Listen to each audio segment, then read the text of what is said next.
Welcome to Ask the TA, a periodic segment on Holliston Hub HCAT, where viewers can send questions for the town administrator and other town representatives to answer for the benefit of all Holliston stakeholders.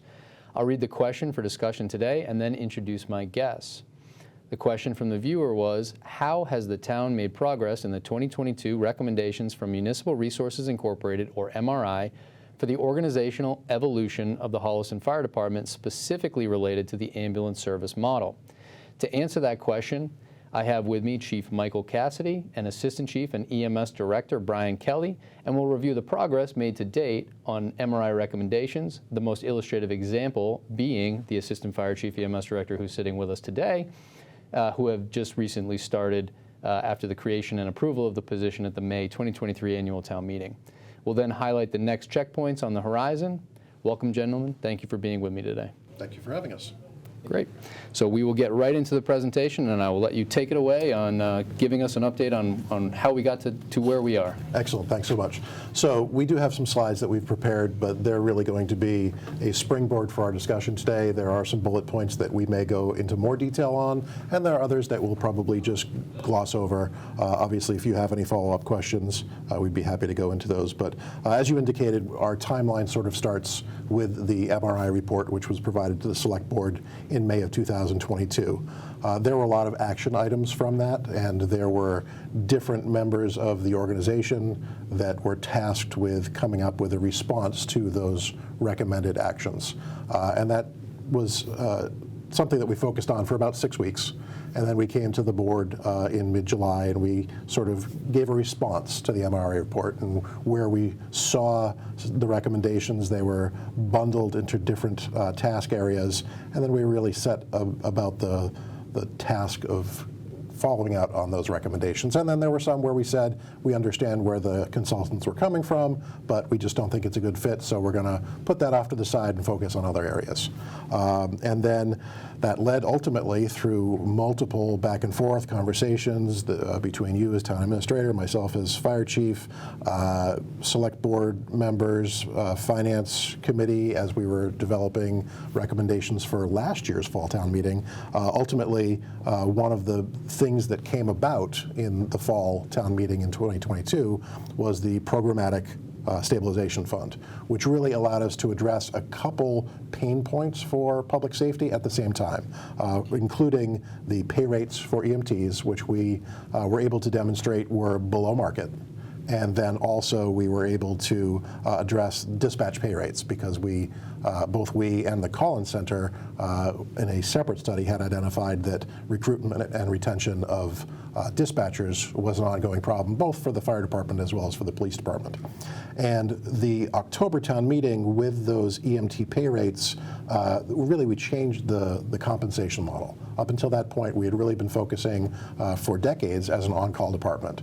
People were out in the community when they were on duty. They wore the pager. If an emergency came in, they responded to the station, and then they got paid for each call that they went to.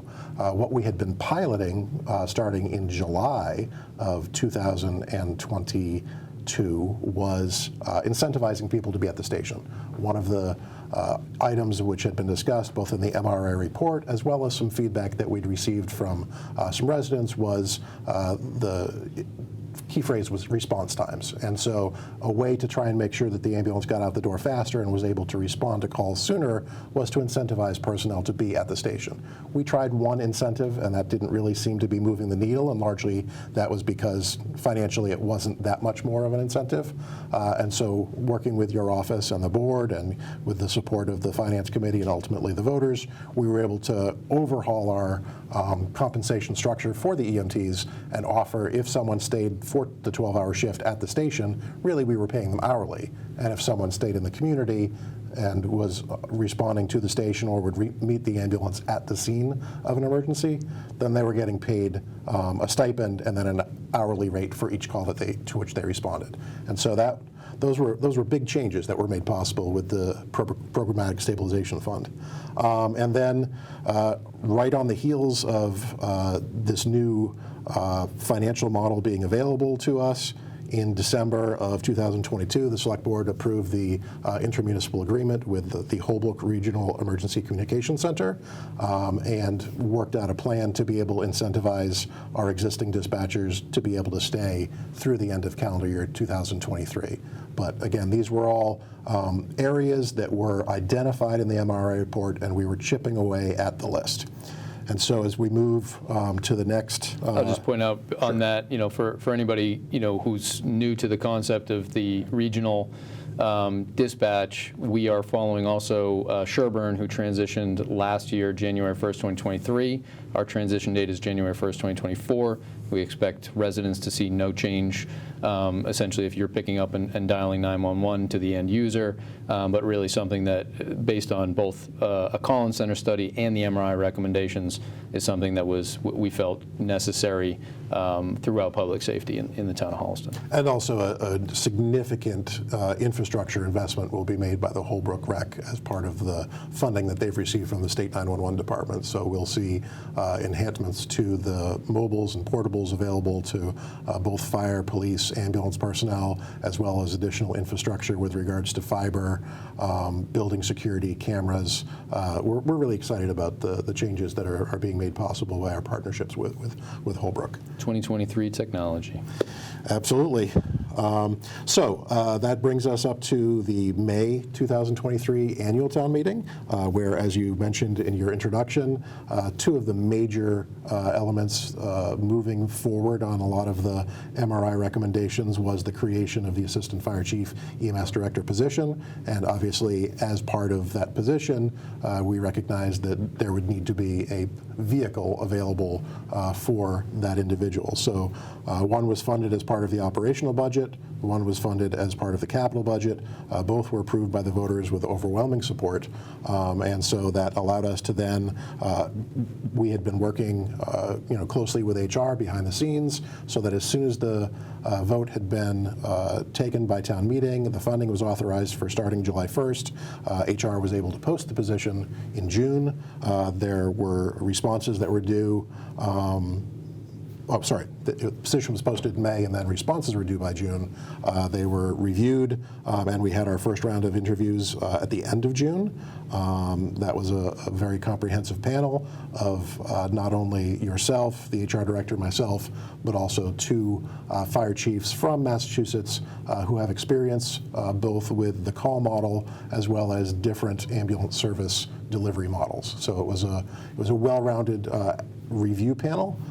We had a second round of interviews, and ultimately the decision was made to offer the position to Assistant Chief Kelley, and he was able to start in August. Great. And before we move on and give him an opportunity to talk about what's going on, I would point out that you and I essentially did a similar type update to the community through us, the TA, at this time, talking conceptually, and now we have the opportunity to talk about that conceptual person in person. So why don't we get into the job plan and what you see since you come to town? So just before I hand it off to the Assistant Chief, the job plan was something that was developed jointly with MRI as well as with HR, your office, myself, all having feedback before the position was posted, so that we were able to give this job plan to the successful candidate, so that not only could they see what the expectations would be, but when he entered into the job at the end of August, he really knew the path that he needed to travel in the coming weeks, months, and obviously years. Yes, and I think it was important for the community to also know what to expect, so right. That's great. Is there anything else you'd like to cover on the FY24 first 90 or first 180 days? So I can tell you that before we sort of explain, and the Assistant Chief will be able to go into detail of what he's been up to, but really the focus for his position in the early phase of his role with the organization is very much focused on ambulance operations, day-to-day operations, understanding what our capability is, seeing where there are areas for improvement, seeing where there are things that are existing that we just can build on and strengthen, and other things that we one of the benefits of bringing someone in from the outside is that they can ask why. And we can try and figure out and sort of be introspective and figure out, are we doing that way because that's the way we've always done it? Or is it best practices that are still being used by other organizations? Or with an outside perspective, we can sometimes consider, is there possibly a different way that may be able to accomplish the same objective more efficiently or using a different model? And so, again, as you said, having the plan available for the assistant chief, having it available to the community, I think was very beneficial. Absolutely. Okay, so let's get into some of these things that whichever you'd like to discuss. He'll be able to tell you what he's been doing. Okay, take it away. So my first week was largely just orientation to the department. The chief kind of took me around town, gave me the where's where, the what's what. In that first week, we actually hit the ground running with recruitment and hiring purposes. We performed interviews of, I believe it was 6 or 7 candidates, and ultimately we onboarded 4. I'm going to jump around just a little bit with what we did. Sure. But because of those 4, it kind of moved up the timeline for some of what we were trying to do. I worked with pre-existing EMS staff that were in pre-assigned roles, such as like a field training coordinator, Deputy Chief Gulla, who was overseeing EMS at the time that I started.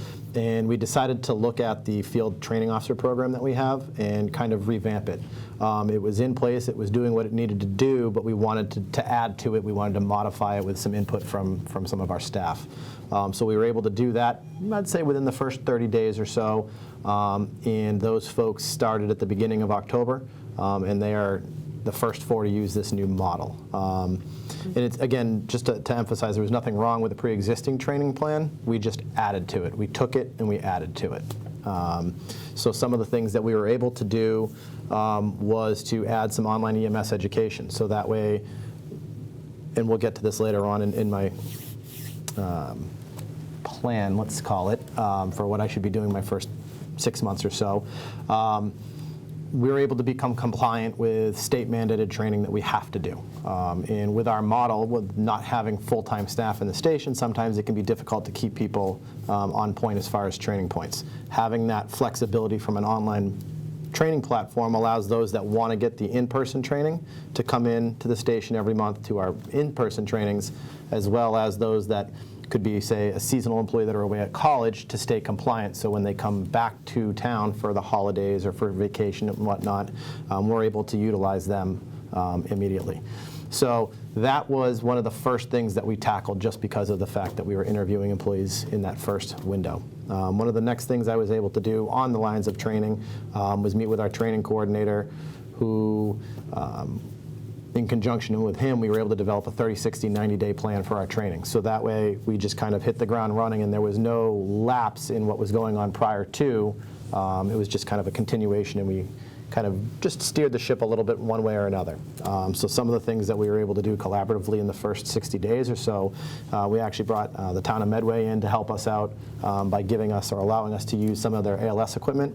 One of the trainings that we just did that is imperative to this transition is something called an ALS-BLS interface. So we were able to get our employees hands-on with a cardiac monitor, with advanced airway equipment, so that they're not only familiar with what it is, but over the next 12 months, let's say, we're still going to be utilizing Medway and other communities around us for ALS intercepts. Now they're familiar with their equipment, where it is, and whatnot. So it kind of makes that transition from providing BLS care to ALS care kind of seamless, so to speak. And let me just stop you right there, because anybody who's been following along with this process knows exactly what we mean when we say that, but anybody tuning into HCAT who's hearing this for the first time, seeing your face for the first time, the difference between BLS, ALS, why we're going that direction. Obviously, the community has supported it through the creation of this position in other ways, but what is the difference and why are we going that direction?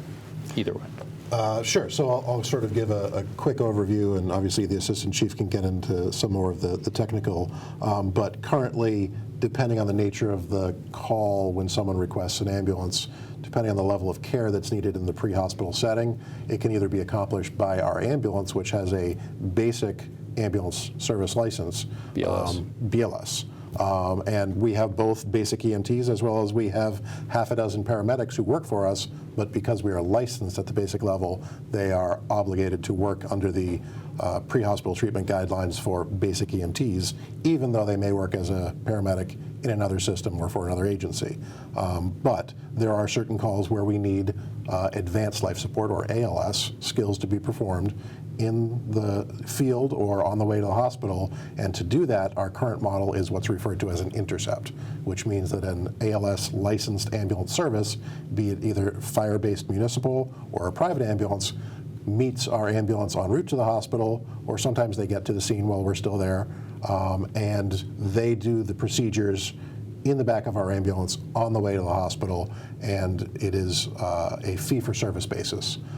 Obviously, the concern that was voiced by some individuals in the community is that we were a drain on our mutual aid partners, and that we were drawing resources from these private ambulances too often, and therefore that's one of the reasons that we're moving down this path, so that we can be self-sufficient and not have to rely on an intercept model or a fee-for-service model to provide ALS skills to patients who may be in need of higher level care prior to arriving at the hospital. Okay, and just for everybody's clarification as well, that was major recommendation within the MRI report. Select Board has fully supported that. As you mentioned before, other stakeholders like the Finance Committee has supported the cost to move in this direction, ultimately with town meeting. So that's perfect. Is there anything else on the first 60 days that you'd like to cover before we look ahead? Yeah, we've been pretty busy. We're actively preparing for our ambulance service license renewal. We already submitted the application for that, and we are just waiting an assignment date for our inspection. So the inspection is kind of two different portions. One has to do with the administrative side of things, as far as policies, procedures, paperwork, training, all of that, which we're more than prepared for right now. And then the other aspect would be the trucks themselves. You know, the condition, the cleanliness, making sure that the right equipment is there, it's not expired. And again, we've been working feverishly at that, as we do essentially every day, making sure that the truck is response ready. Right. And actually, if I don't mean to jump ahead of you, but I know that we just got through October town meeting of 2023, and you know, one of the first components of the direction that we're going as well was a request from you gentlemen. Yep. So I'll skip to the bottom of the slide, the capital purchases. So we were able to secure roughly 2/3, give or take, of what we were asking for as far as capital funds to transition.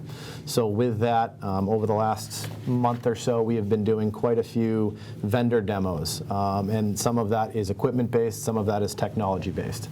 So to kind of highlight the ones that are up on the screen right now, we were able to secure some power load stretchers to help increase the safety of our crews, right? So part of this transition to the paramedic level is going to require us having additional equipment. That equipment is heavy. The likelihood of you know, a member sustaining an injury trying to lift is higher with obviously more equipment. These stretchers will be able to, with a push of a button, lift themselves up and load into the ambulance. So that was a big talking point amongst our crews. They were quite pleased about that. We were able to secure cardiac monitors, and part of the reason we were trying to do this so early is delivery time, right? So some of the products that we have, that we were able to purchase, we could have in as little as a month. The cardiac monitors are 6 to 7 months out.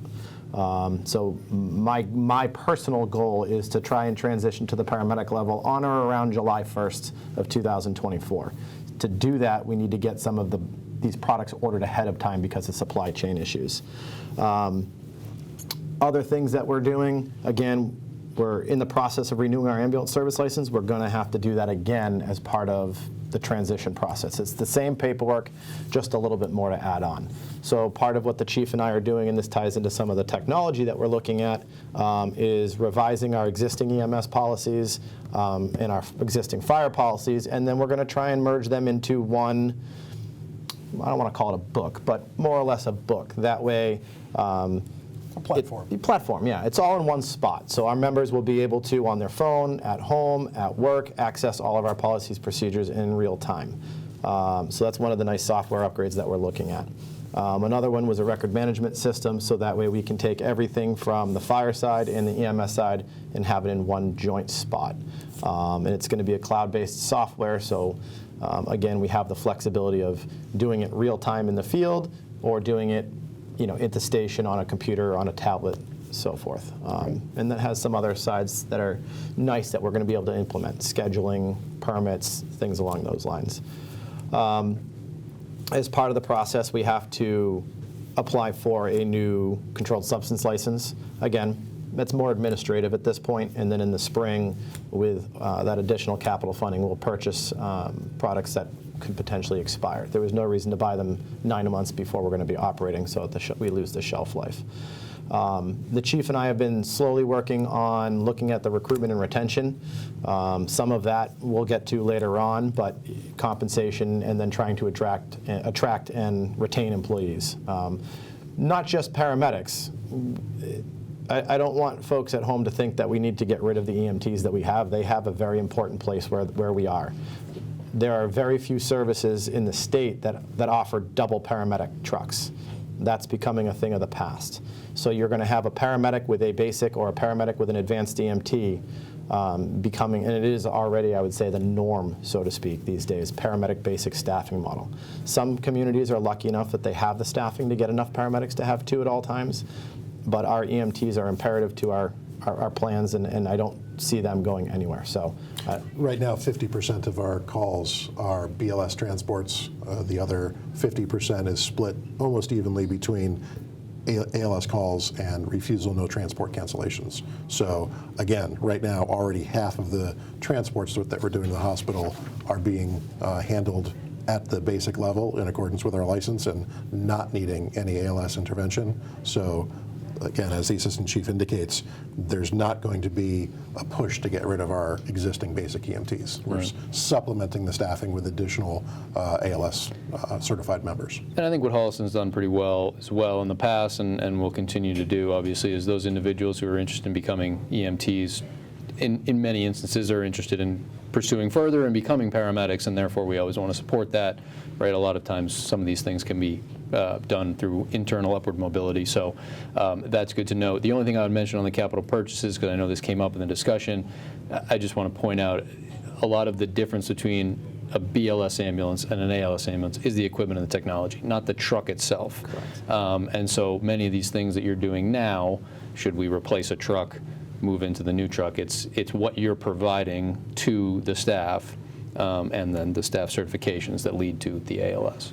Yes. Right. And we will eventually need to replace the ambulances just as part of a normal capital replacement plan. It's not something that I personally feel we need to rush into right now. Let's get the service up and running. Let's get the equipment in the truck. Let's have our providers experience what that service is going to be like for us. And then when we go to look ahead to purchase a new vehicle, then we can kind of modify that vehicle's design to our needs versus just buying something right now from kind of a knee-jerk reaction. So, but equipment such as the power load stretcher or the monitor, those can all be transferred over from an existing vehicle in our fleet to a new purchase in the future. Right. So we are, just to reiterate, you're going through with OEMS, and if you want to explain the acronym, you can. The body that certifies you, you're going through that in your first 6 months here, essentially in town, because that's our schedule on an annual basis. And then your hope after receiving that recertification is to then have the discussions with OEMS, the body that would do that, on the future of us going in the ALS direction. Is there anything you would add to that? He really didn't have a lot of time to be able to react to that because, as you said, our current basic service, life support service license is expiring on December 31st of 2023, and applications for renewal need to be in 90 days ahead of time. So he started on August 28th, and no later than October 1st, he needed to file a renewal application. So much of his first 4 to 5 weeks were spent making sure that he had all of the paperwork lined up to be able to file that application and make sure that they had it on time. And having been part of the interview process, I feel like we made that very clear, and Assistant Chief Kelley obviously was selected for his expertise in this particular area amongst many other wonderful qualities. So why don't we look ahead as well to what you gentlemen see coming next? Sure. So obviously one of the big transitions that's occurring in parallel with our movement towards the ALS licensure is our move to a regional emergency communication center. And as you indicated, from a user perspective, from the person in the community picking up the phone, calling 911, speaking to a call taker, requesting fire, ambulance, police response, it's going to be seamless for them. And again, with the infrastructure investment that's being made, the ability for our crews in the field to be able to continue to talk not only to each other, but to the dispatch center will be seamless. But this provides us an opportunity to look at our existing records management software and make sure that we are integrating not only both the fire and the ambulance sides of our operations, but there also are areas for efficiencies with records that are kept by both the police and fire. And there are ways to ensure that certain things are firewalled. So we don't need to have access to be able to see on a GIS system that there's a restraining order at a particular property, but it would be good for us to know that there's a dog there. And so by the rec handling both fire, police, and EMS dispatching and being able to hold all of that information in one central location, it also ensures that we've got consistent contact info for businesses, but also the software that we're able to use in the field, that the officers are able to use to complete for incidents that they respond to when they're the duty officer, and obviously for our ambulance crews, which is 70% of our department's responses are medical emergencies. So the software that they're using on a daily basis to complete the patient care record, which is required to submit to the state every night, and which is required to go to billing on a weekly basis. These are all things that now's the time, because we're making the transition to the Holbrook Rec, for us to be able to invest and review our existing software and figure out what others are using and what will work best for us as we move forward into the future. Great. And then you have some things that you think will be coming up in the FY25 budget process, which will be kicking off probably within a month here, as it relates to sort of next steps beyond what the town has supported to date. So when the assistant chief was before the board for appointment in July, I made it perfectly clear to them that he had articulated quite demonstratively during his interview. Yes, very specifically, as I recall. That that sort of the package and the recommended number or the entry cost that MRI had suggested for us to go to the ALS level was probably a little low. And so I, early on, was warning the board in July, we're going to need more money than MRI had recommended. Mm-hmm. And so that, we saw the first installment of that at the fall town meeting this year, but we made it perfectly clear that this is part of a multi-ask. And as the assistant chief indicated, there are some more supplies that have more of a shorter shelf life that we will need to invest in for us to be able to hopefully go to the ALS level in fiscal year 24. So there's some of that equipment and supplies. And then the other thing that he is seeing and identifying is there are patterns in the industry. It is very hard to recruit and retain ALS providers right now. For us to be able to be competitive, we don't have the ability that some private ambulance companies have to be able to offer signing bonuses.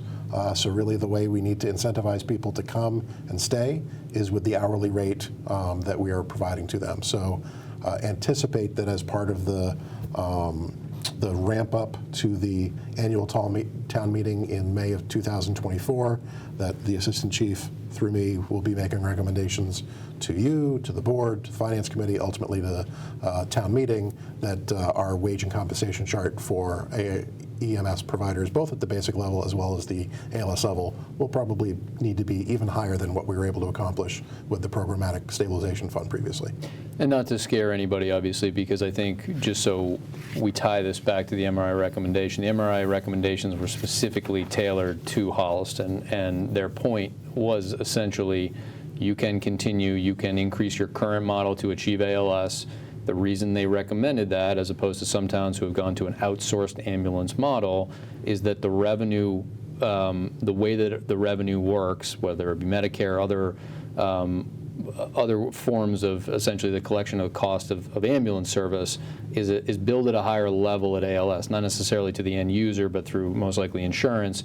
And so that as they looked at it, their recommendation was that the town maintain the ambulance service, strive for the ALS, invest in that, but also that the revenue essentially in the long run would be part of that discussion. And then that's also what triggered the discussion or was part of the discussion about the Programmatic Stabilization Fund, which is still in place to support these changes in other departments as we move forward. Right. But again, the expectation is that downstream there will be an increased revenue achieved through being able to bill at the ALS level for service we're providing, as opposed to right now we're paying through a fee-for-service through an outside intercept service. Right. So again, a number of the calls that do end up going the ALS route, you know, the payment is being made to other communities. You mentioned Medway, Ashland is another one, you know, and Sherburne and other communities at the BLS level deal with this same thing. This is not Holliston-specific issue, but it is all part of what the MRI recommendations came up with. And so, why don't we sort of look to close here on these last sort of points that you have, and any closing comments that you gentlemen may have. So obviously, as we mentioned earlier, we had a radical shift with the way that we were staffing our ambulance. Our station is not designed for 24-hour occupation, and you know, we are able to, with again the support of town meeting, make some modifications to the station to allow temporary housing for 12-hour shifts. The supermajority of our ambulance shifts right now are staffed by people at the station. There are only a couple shifts during the week where part of the crew is at the station and someone is embedded in the community and is normally meeting the crew at the station. So there normally isn't a delay in that ambulance rolling out the door shortly after the 911 call has been received. And then you want to talk a little bit about, we've been monitoring turnout times, which again was an initiative that began before you arrived, but we've been able to continue to keep the pressure on the personnel and our data monitoring and our sharing that with personnel. Absolutely. So our overall average of turnout time, which is from the time that we dispatch the crew until they're signing en route, physically leaving the station, is 2 minutes and 5 seconds for the last 3 months, so July 1st to September 30th. But that's important. It's important to note that that's an average of both daytime and nighttime. Daytime, most of the daytime crews are out the door in a minute and 15 seconds. And as a result of being en route to this call faster, our on-scene time is, or our response time, I should say, has dramatically decreased. For that 3-month period, we're looking at an average of 5 minutes and 43 seconds until our ambulance is on scene from the time that they're toned out. So that's a dramatic increase. And as the chief alluded to, the vast majority of that is as a result of having those folks in the station. Just in looking at some of the topics that we were looking at, we're discussing the per diem folks predominantly, right? So that's our first call for service going out the door. We still rely on on-call or off-duty personnel for second calls. We will always try and staff our second ambulance before we make a call or a request to another town to send their ambulance. Sometimes it's happening at the same time, depending on what the nature of the call is. So for example, a chest pain call, we would dispatch our ambulance as well as a mutual aid ambulance to try and make sure that we have the quickest and most appropriate care to these patients. And there is a difference. If you look, you know, we're looking at anywhere between 4 and 6 minutes for that second ambulance off-duty personnel to get out the door. So you can see just from those numbers, by having the folks in the station right now, it's making a significant difference in the service that we're able to provide. And obviously, turnout time is different from response time, and response time is a phrase that was used a lot in some of the public discussions. And what people need to understand is where the asset is garaged and where the emergency is located is a fixed amount. So for us to go from Central Street to Adams Street, or Central Street to Cranberry Lane, or Central Street to Summit Point Drive, those are all like the extreme ends of the community from a geographic standpoint. So we can't change how long it's going to take us essentially to get from the station to where the emergency is. The area where we were able to push and achieve improvement was on that turnout time. From the moment that the 911 call is received and the dispatch notifies the crew that there's a medical emergency to when they're out the door. And we've seen from the time that we started tracking this, we have seen continuous improvement.